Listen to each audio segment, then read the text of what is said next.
Hello and welcome to Prairie Pulse. Joining me on today's show is Michelle Comer, the North Dakota Commerce Commissioner. Michelle, thanks so much for joining us today. Thanks for having me. Well, Michelle, today we're going to discuss the economy and the impact coronavirus has had on it. But before we do that, and as we get started, tell the folks a little bit about yourself and your background. Sure, you bet. Well, I joined Team North Dakota 3.5 years ago. I was appointed by Governor Burgum originally as the Commissioner of Labor. And since that time, I've had the opportunity to serve briefly as the interim head of Job Service North Dakota, and now for the past 1.5 years as the Commissioner of Commerce. And I joined the team from the private sector, 25 years in the banking industry, manufacturing, energy, health insurance. And I think, serving as a Commerce Commissioner has been a really great way to use some of that experience. I'm an attorney by trade, but how I describe my passion is that I'm a business process geek. I have a fascination with how things work. And so a lot of the work that I've been doing at the state government in the last several years has been in service to the citizen. And how can we as a state government serve our citizens in a really connected way, but a really efficient way? Well, with that said, and you did describe it a little bit there, but what is your role? And I can't ask your normal week routine because nothing's been normal for the past many weeks. But what does the Commerce Commissioner do? Yeah, absolutely. Well, let me tell you about the Commerce Department. So our mission as an agency is to attract, expand, and retain wealth in North Dakota. The Commerce Department is one of the youngest agencies in state government. We're about 20 years old, and that's what our mission is for. And how we deliver on that mission is we have 4 divisions: the Economic Development Division, the Tourism Division, the Community Services Division, and the Workforce Division. And all of the efforts across all of those divisions really are in service to that mission. And so a lot of times when I'm describing what the Commerce Department does, I ask people if they know who Terry Bradshaw is. And most people do, famous athlete, commentator, actor. And then my next question is, well, do you know who Mike Webster is? And not very many people do. Well, Mike Webster was Terry Bradshaw's center.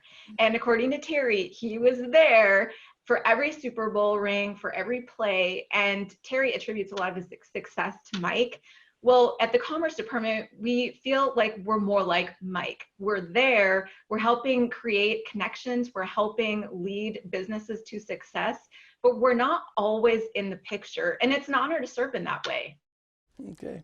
Well, we want to get started with the impact it's had. With the reopening that began in early May, what are you seeing? What's happening there? Yep. So as you know, by executive order, there were some businesses in North Dakota that were closed. And I think it's important to start there to say that in North Dakota, not all businesses were closed. And so we, by executive order, closed what we would call the personal services businesses, or those where close personal contact is just essential to the nature of the work. And that represented about 7% of North Dakota's workforce. And so that happened on March 20th. On May 1st, about 40 days later, that executive order was amended, allowing those businesses to reopen with some safety protocols. And since that time, and being over several weeks into that now, we've heard a lot of positive feedback. And I think part of why that is because those safety protocols that I spoke of, we created those safety protocols with the businesses affected by that executive order. And so we had the expertise of the Department of Health guiding us from a health perspective, but we had the pragmatism and the practicality factored in through the businesses that we worked with at the Department of Commerce to facilitate those conversations. Yeah, can you talk about the unemployment numbers that we have in the state? Yeah, you bet. So yesterday, I believe it was, Governor Burgum announced the April unemployment rate, and that is the newest that's available. And I have to tell you, I was surprised at that number. It's 9.2%. I might have been expecting it to be higher, but right now today, North Dakota's unemployment rate is 9.2%. Now, of course, that's shocking. it's shocking because for the last number of years, our unemployment rate has been 2%, 2.2. We've hovered in the top 5 lowest unemployment rates in the nation for quite some time. And so 9.2% is substantial and it is significant, but we're seeing higher unemployment rates in other parts of the nation. And we are seeing the number of certifications lower. And what I mean by that is a person who is on unemployment insurance on a weekly basis has to certify that they remain unemployed. And so over the last couple of weeks, we've seen the number of certifications lower. We think that's a leading indicator that people are getting back to work and are getting off the unemployment insurance and returning to the workforce. And we think that's positive. We hope that's a trend that continues. Mm-hmm. Well, what about the oil industry? I mean, what impact has it had there? You bet. So we've had what I've heard called a flock of black swan situation. And to be honest with you, I didn't really know what that meant. I had to look that up. And it's a situation where, there's an unprecedented, unexpected, dramatic effect. And it's usually in the singular. We've had a black swan event. Well, we had 2. And what I mean by that is that in February, we had beyond our control, a price war with oil and a decline in the oil prices that is unprecedented. And I want to pause for a moment and talk about that word unprecedented, because I look forward to a time when we can stop using it routinely. We use it, in every other sense these days, and it's justified. So the unprecedented drop in the price of oil, I'm told that never before in the history of what's called the West Texas Intermediate Marketplace Index has oil traded negatively. And that happened. And so pre-pandemic, by several weeks, we had a decline in the oil market, which led to unemployment in that industry and a decline in production, which is a decline in tax revenue for the state of North Dakota. And then just on the heels, the pandemic hit here in North Dakota as well. And, those things together have had an unprecedented impact on our economy here in North Dakota. Well, they have. And today you're joining us via webcam. And so many people are doing that nowadays just to take care of business. But do you anticipate that businesses will not make it through this? Probably thinking more mom and pop organizations? Mm-hmm. Well, one thing that I think is extremely positive is that North Dakota got out really early on this crisis. And as a Commerce Department, we had researchers monitoring the CARES Act before it was ever finalized, which happened on March 27th. I'll connect these dots in just a moment to your question. But we were out in the state educating our businesses on the financial resources that would become available to them through the CARES Act. We believe, and I think it's still true, I check in on this about every week just to make sure that this remains true, but I think that North Dakota was the first state that offered an organized education or training on the CARES Act out of the entire nation. And of course, we had wonderful partners, the SBA, the Bank of North Dakota, the Greater North Dakota Chamber, but we got out ahead of the passage of the CARES Act to educate North Dakota businesses on these resources that would become available. And I do believe that's made a difference. We were able to help just about 80% of companies in North Dakota access federal programs. So if you couple this with some of our state resources, our development fund, now Bank of North Dakota programs, I think that we have been more resilient than other states. Now, to circle back and answer your question directly, I do believe that there will be businesses impacted by this, and I do believe that there are some businesses that won't come back, but I think that number would have been a lot higher if we hadn't acted so collaboratively and quickly as a state. Well, you're right. I've heard anywhere from 5 to 40% across the nation, not necessarily in North Dakota, numbers being thrown out of businesses that might not survive. So numbers have been all over the place. When do you foresee the state's economy sort of getting back into full swing, hopefully? Well, that's the crystal ball that everybody wishes that they had. And, we watch and listen and read all of those conversations. And the one thing I can say with a fair amount of certainty, it is not likely to be what you call a V curve, that you hit the bottom and you bounce back up. We expect this to look more gradual, like a Nike swoosh or like the square root sign.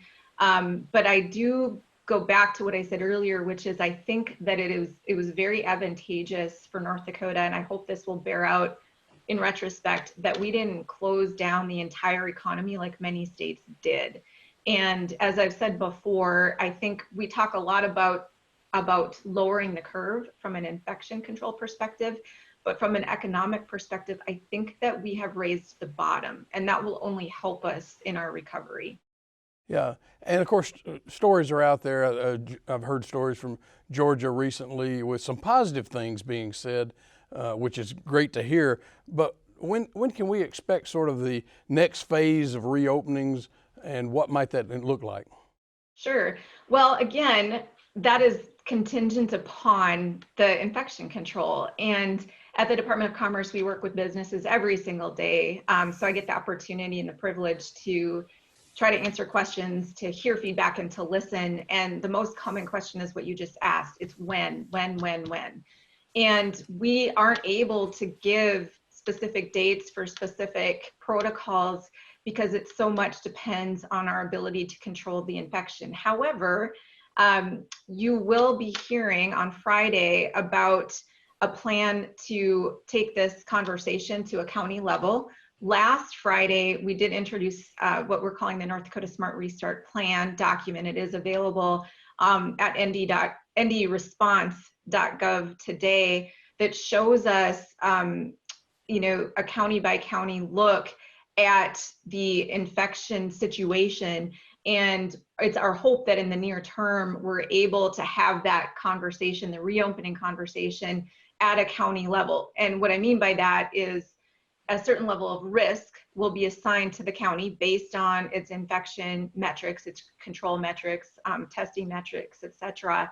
And then that level of risk will be tied to a level of protocol that should be in place considering the level of health risk in that county. Well, you've talked about what North Dakota did right, and maybe there's other things you could comment, but sort of what sectors have been, particularly hit hard, and maybe have there been sectors unaffected by this?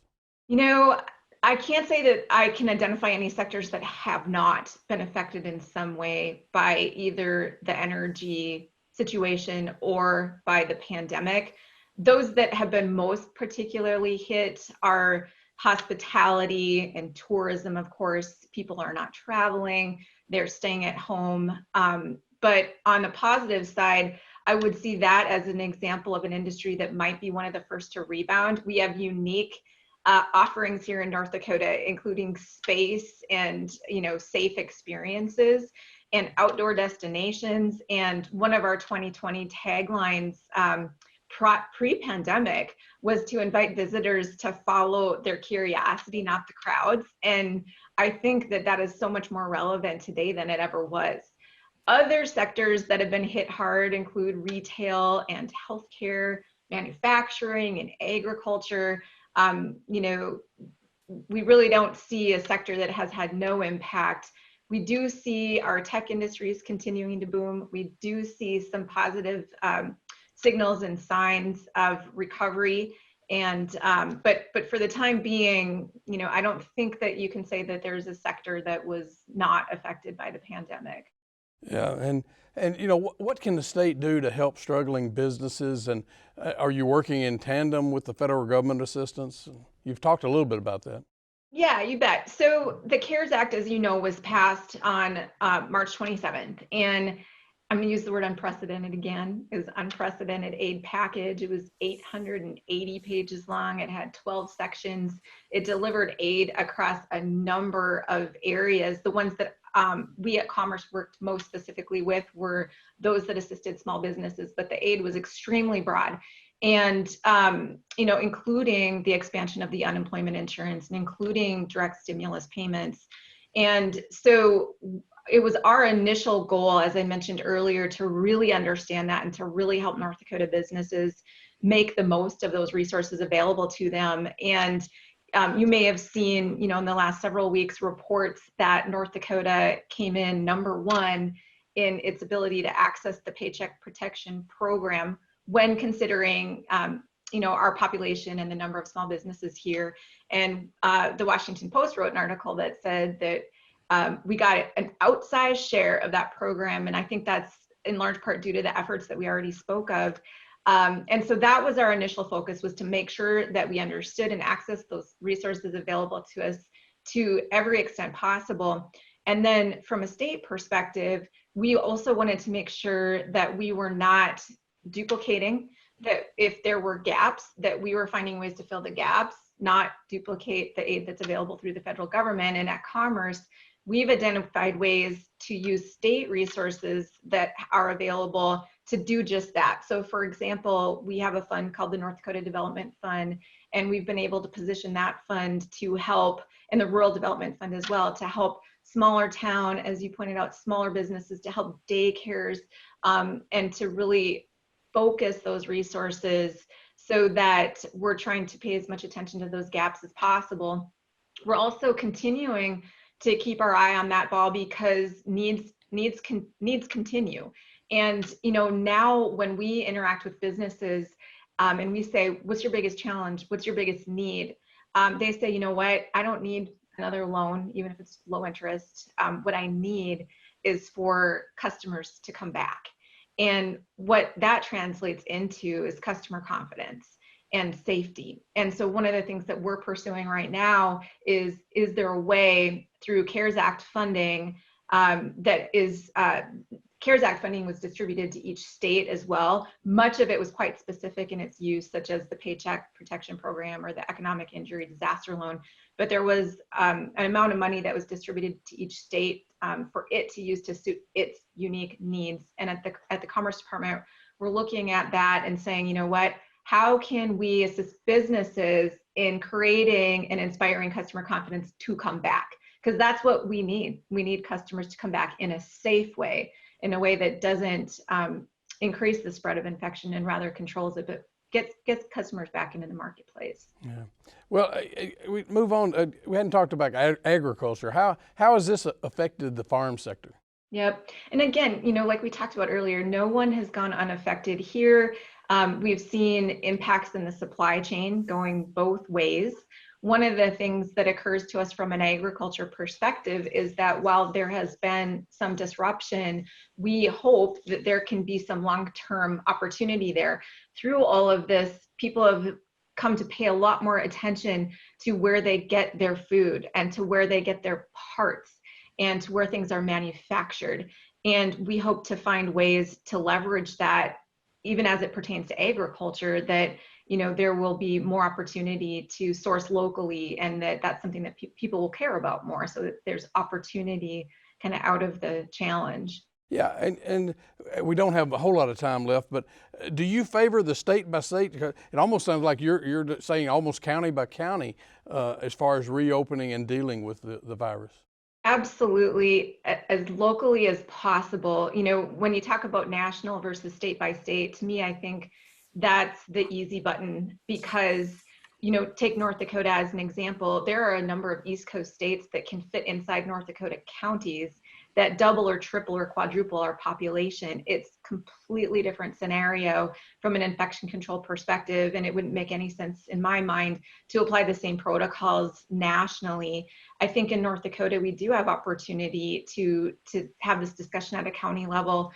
We have a number of counties in North Dakota, the majority, in fact, where there is still no infection, and then others that are differently situated. And it would make sense to me that we're able to approach that at least a county level. And of course, we have to mature in our testing and contract tracing and isolation capability, but I think there's potential there. Yeah, and unfortunately, I'm going to use the word, in this unprecedented time, it is just, you have to look at it day to day, almost hour to hour sometimes.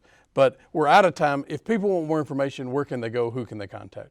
ndresponse.gov is a great source of information, as well as the Department of Commerce's website. We have a site devoted to businesses and employers for COVID resources. Okay. Well, Michelle, thanks for joining us today. Thank you so much. Stay tuned for more.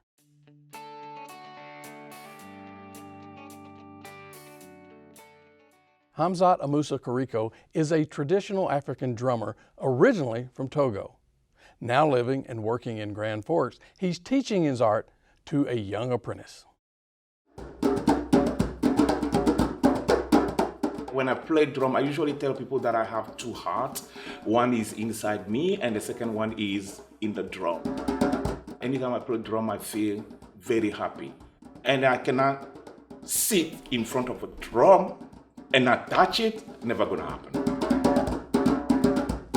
I was born in Togo, in Lomé, the capital city of Togo. And then I grew up in Lomé, and then I went to school there. When I get to the university, I was already involved with theater.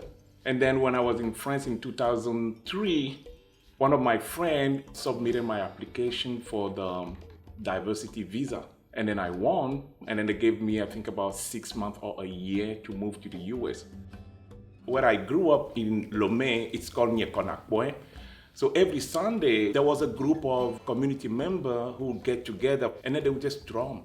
And then as a kid, we'd be around them, listening to the music, moving on some of those beats. And sometimes if you get a chance, you will be allowed to, touch some of those drums. It was just like a natural talent for me. Somebody asked me if I can still feel my hand. I said, oh, actually, I don't think about it.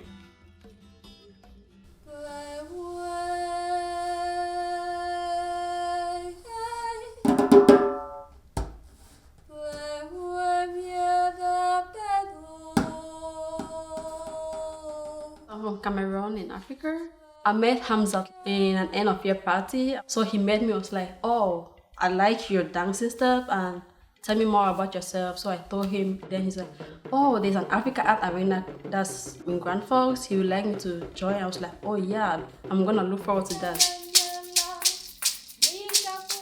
She has a lot of talent, so the apprenticeship is an opportunity for her to work with her in a more structured environment than just like her coming to the African Art Arena and then just learning. It just happened that she wanted to learn, and she's also ready to make the sacrifice needed. So for me, sometimes when I'm sleeping, I can wake up in the middle of the night and try to design something for us because of her willingness to learn. We found most of the time the chemistry, and then I will let her lead.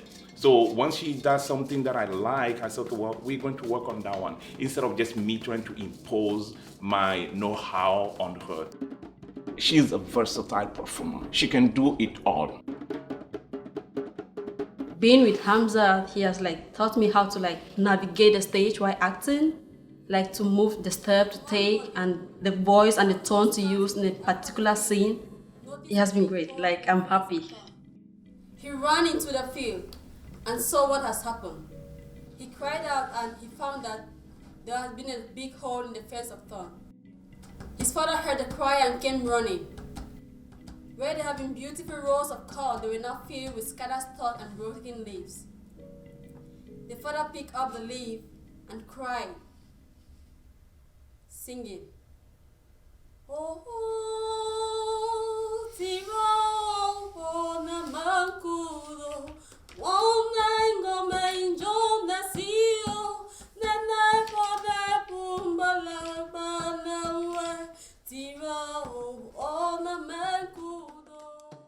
I wasn't really exposed to my ethnic drumming from the Kotokoli people, and the only time I got a chance to hear that music when I lost my grandma. People from our village came to celebrate her life, and I heard the music. I've never heard it before. And then I started dancing on it. I wouldn't stop. I was trying to play that drum, but it was a no, you cannot touch those drums. And I was like, okay, but I need to play this drum.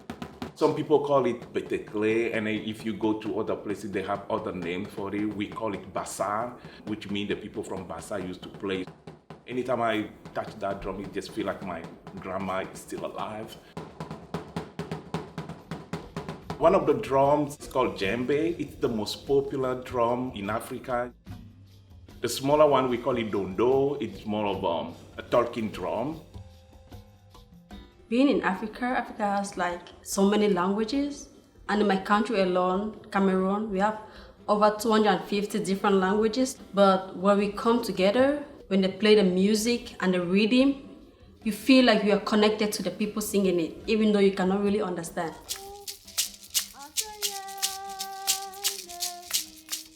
Maybe one day she's going to be the one sitting here doing the same thing with another person. You know, she's going to be the master, and then that other person will be the apprenticeship. So the dream is to keep our tradition going in the new environment we are in.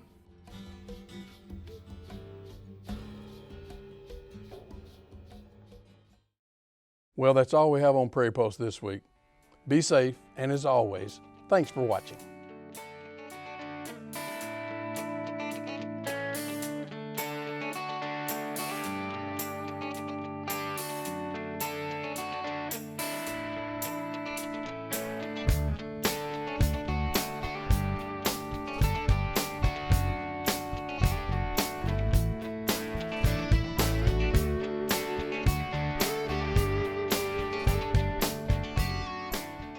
Funded by the North Dakota Council on the Arts and by the members of Prairie Public.